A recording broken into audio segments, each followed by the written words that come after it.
เตย์เนี่ยก็เดินทางไม่ยากเลยใครใช้ Google Map ก็คือตรงจุดอยู่นะครับโฮมสเตย์เนี่ยจะอยู่ในสุดเลยนะคะในส่วนที่แพรถ่ายตรงนี้เนี่ยจะเป็นส่วนกลางนะคะที่จะเอาไว้ทานข้าวเอาไว้แบบใครมา1 คน 2 คนสามารถพักตรงนี้ได้หรือว่าจะนอนกันตรงลานแบบเยอะแยะได้นั่งปาร์ตี้กินข้าวกันตรงนี้นะคะมองไปก็จะเป็นวิวทะเลแบบสวยนะคะมันจะยื่นเข้าไปในทะเลนิดนึงด้วยนะใครมาเป็นกรุ๊ปเป็นทีมแบบเยอะๆสามารถที่จะไปแบบนอนเป็นหลังๆแยกได้นะคะ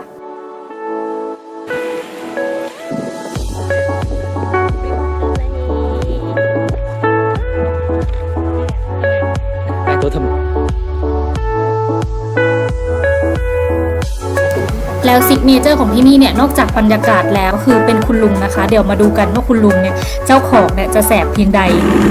ยายอะไรเองยายอะไรที่คุณบอกนี้ยายหิวโหยหิวโหไหมโอ้ไอ้เชื่อคือลุงมุกเยอะมากๆเลยนะแพรคิดว่าแพรก็เป็นคนมุกเยอะคนหนึ่งนะเจอลุงเข้าไปคือนึกว่าเจอปรมาจารย์เข้าใจเพื่อนที่ต้องมานั่งฟังเวลาเราเล่นมุกเลยนะว่าต้องเหนื่อยใจขนาดไหน3 เดือนตลาดประกอบฮาวายลุงเคยไปมาแล้วแต่ว่าลุงไปดูอีเรือถอยมาเครียดอ่ะหรือบ้าบุ๋มแล้วลุงให้เองขึ้นไปยกยอจะบอกให้เธอฟังเรื่องยอนะยอจับกระดืน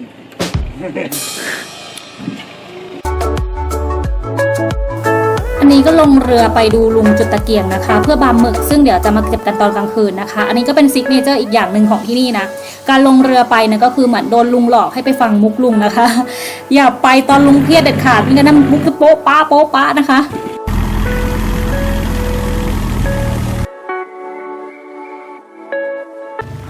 อ๋อนี่เหรอโอ้ยเยอะนี่อยากนี่กระดกตกกระโปรงตักอีกทั้งหมดเลยหน้าบ้านเราตักอีกให้หมดเอาอีกเหรอเอาละบาปอาเมนไม่ดีเลยมี5 ตัวเอง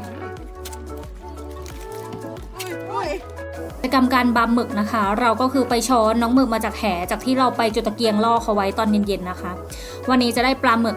ไม่ได้เยอะมากแต่ก็ไม่ได้น้อยนะคะจะได้ปลาตัวเล็กตัวน้อยมาเยอะส่วนปลาตัวเล็กตัวน้อยเนี่ยทานไม่ได้นะคะก็จะโยนกลับไปเป็นอาหารของปลาตัวใหญ่ในทะเลเหมือนเดิมนะปลาหมึกที่ได้มาเนี่ยคุณป้าก็จะทำซาซูมิน้ำจิ้มซีฟู้ดหรือวาซาบิให้กินยั่วๆมากหรือใครอยากกินเป็นปลาหมึกย่างก็ได้นะคะก็จะนั่งปาร์ตี้กันตรงนี้พูดเลยว่าเป็นการเปิดโลกกิจกรรมสำหรับซาซูมิปลาหมึกของแพรเหมือนกันนะคุณลุงเนี่ยจะพาไปดูแพลงก์ต้นเรืองแสงในทะเลตอนกลางคืนด้วยของจริงคือสวยมากโรแมนติกมากแต่ว่าแต่ถ่ายด้วยกล้องไม่เห็นนะก็เลยไม่ได้เอามาอวดกันที่นี่เนี่ยให้กิน3 มื้อเลยนะคะอิ่มหนำสำราญป้าเลี้ยงดีมากกิจกรรมที่จะมีให้ทำนอกจากนี้ก็คือจะมีพายเรือคายักแล้วก็มีดำน้ำด้วยนะคะใครอยากไปก็รีเควสลุงได้เลยสถานที่ที่มาชาร์จแบตได้ดีมากๆคือมานั่งเฉยๆมานั่งงูๆมานั่งฟังเสียงคลื่นก็คือมีความสุขแหละเป็นหนึ่งในดวงใจของแพรเลยที่วันหนึ่งแพรจะกลับมาที่นี่อีกนะคะ